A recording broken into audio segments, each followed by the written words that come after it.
Hi friends, just ఇప్పుడే bus దిగేసి నేను వీడియో షూట్ చేయడం జరిగింది ఫ్రెండ్స్. ఇది మాలియా అనమాట. కువైట్లో మాలియా అంటే అంత ఫేమస్. మన ఇండియన్స్ మామూలుగా వేరే కంట్రీస్ వాళ్ళు కూడా వస్తారు ఇక్కడికైతే. ప్రతి ఒక్కరు వస్తారు. ఇండియన్స్, ఇంకా శ్రీలంక వాళ్ళు వస్తారు, బంగ్లాదేశ్ వాళ్ళు వస్తారు, ఫిలిపిన్ వాళ్ళు వస్తారు, ఇంకా మసర్ వాళ్ళు వస్తారు. మసర్ ఈజిప్ట్ తెలుసు కదా ఫ్రెండ్స్. ప్రతి ఒక్కరు ఇక్కడికి వస్తారనమాట. ఎందుకంటే ఫ్రైడే లీవ్ దొరుకుతుంది కాబట్టి బాగా ఎంజాయ్ చేసానికి అయితే. ఇంకా నేను సముద్రం దగ్గరికి వెళ్ళలేదు. సముద్రం దగ్గరికి వెళ్ళి నెక్స్ట్ వీక్ నేను ఖచ్చితంగా వీడియో పెడతాను. చూడండి ఫ్రెండ్స్, చూసి మీరు ఎంజాయ్ చేయండి. ప్రతి ఒక్కరూ మాలియా చూడాలని ప్రతి ఒక్కరూ అనుకుంటారు మన ఇండియన్స్ అయితే. చూడండి, నేను ఈ వీడియోలో చాలా షూట్ చేశాను. ఇంకా గోల్డ్ షాప్లు, మొత్తం షాపింగ్ సెంటర్స్లు ఎలా ఉంటాయి మొత్తం నేను షూట్ చేశాను. చూసి ఎంజాయ్ చేయండి friends. Thanks for watching. Hi friends, ఇది కువైట్లో బస్ స్టాప్ అనమాట. బస్ స్టాపులు ఇలా ఉంటాయి. బస్ స్టాండ్ కాదు, bus stop only. Bus stand వేరు. ఒకసారి బస్ స్టాండ్ వీడియో కూడా పెడతాను నేను. ఇప్పుడు నేను బస్ స్టాప్ దగ్గరికి వచ్చాను. ఇక్కడికి బస్సులు వస్తాయి అనమాట. ఇక్కడ బస్సు ఎక్కేసి మేము కువైట్ సిటీ పోవాల్సి ఉంటుంది. అదే ఫ్రెండ్స్, ఇందాక చూపించాను కదా మాలియా, అదే కువైట్ సిటీ. అంతే, మామూలుగా కువైట్ సిటీ అంటారు, మాలియా కూడా అంటారు. సో మన బస్సు అయితే వచ్చేసింది. బస్సు ఎక్కేసి ఇంకా మొత్తం నేను చూపిస్తాను. మాలియాకి వెళ్ళి మొత్తం వీడియో రికార్డ్ చేసి షూట్ చేసి మీకు మొత్తం చూపిస్తాను నేనైతే. చూడండి ఫ్రెండ్స్, డ్రైవర్ కూడా మన ఇండియా అతనే. టికెట్ తీసుకోవడం జరిగింది ఇప్పుడే. బస్సులో అయితే ప్రస్తుతం ఖాళీగానే ఉంది బస్సు. ఎవరు లేరు పెద్దగా జనాలు. అంటే చాలామంది వెళ్ళిపోయినారనమాట. బస్సులు ఎక్కువగా ఉంటాయండి ఇక్కడైతే. అందుకోసమే ఈ బస్సు అయితే కొంచెం ఖాళీగానే ఉంది. అది కాక ఈవినింగ్ టైం అనమాట. చూడండి ఫ్రెండ్స్, రోడ్డు కూడా పెద్దగా ట్రాఫిక్ లేదు. అంటే లీవ్ డే కదా, పెద్దగా ఏం ట్రాఫిక్ ఉండదు. ఫ్రీగానే ఉంటాయి రోడ్లు అయితే. చూడండి ఫ్రెండ్స్, చూసి మీరు లైక్ చేయండి, వీడియోని షేర్ చేయండి. Thanks for watching friends. Thanks for supporting to me. Thank you so much.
So friends, ఇప్పుడే బస్ దిగేసి నేను వీడియో షూట్ చేయడం జరిగింది ఫ్రెండ్స్.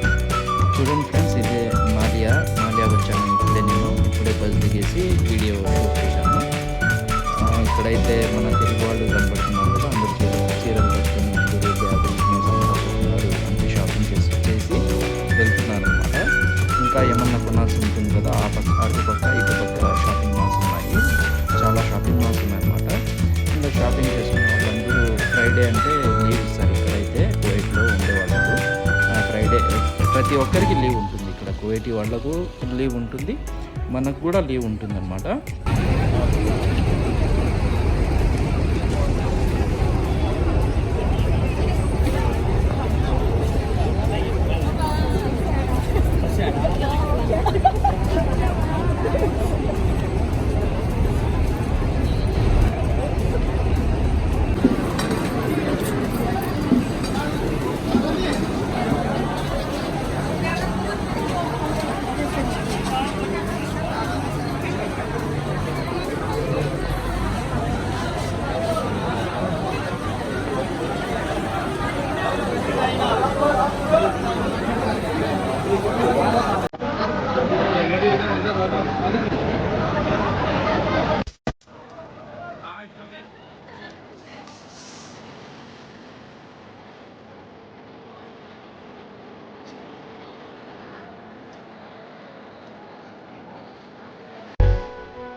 సో ఫ్రెండ్స్ చూశారు కదా మొత్తం వీడియోని, చాలా బాగా ఎంజాయ్ చేశారు కదా ఫ్రెండ్స్. అక్కడైతే నాకు మైక్ లేదు కాబట్టి నేను మాట్లాడలేకపోయినాను, వేరేగా కూర్చొని నేను రికార్డ్ చేయడం జరిగింది. So friends, thanks for watching. మీకు గనుక ఈ వీడియో నచ్చినట్లయితే లైక్ చేయండి, షేర్ చేయండి, సబ్స్క్రైబ్, కొత్తగా చూసేవాళ్ళైతే సబ్స్క్రైబ్ మాత్రం పక్కాగా చేసుకోండి ఫ్రెండ్స్. మీ సపోర్టింగ్ నాకుంటే నేనైతే ఎప్పుడు బాగుంటాను మీ సపోర్టింగ్ వల్ల. సో అందుకే ఫ్రెండ్స్, మీ సపోర్ట్ నాకు చాలా అవసరము. ప్లీజ్ సబ్స్క్రైబ్ మాత్రం తప్పకుండా చేసుకోండి, మరియు షేర్ చేయడం మర్చిపోకండి friends. Thank you so much. ఇంకా అయితే ఇక్కడ గోల్డ్ చూస్తున్నంతసేపు ఇంకా చూస్తూనే ఉండాలనిపిస్తుంది ఫ్రెండ్స్. గోల్డ్ అయితే చాలా సూపర్గా ఉంటుంది కువైట్లో. మీరు ఖచ్చితంగా వస్తే కనుక గోల్డ్ మాత్రం కంపల్సరీగా కొనుక్కోండి ఇక్కడైతే. Thanks for watching.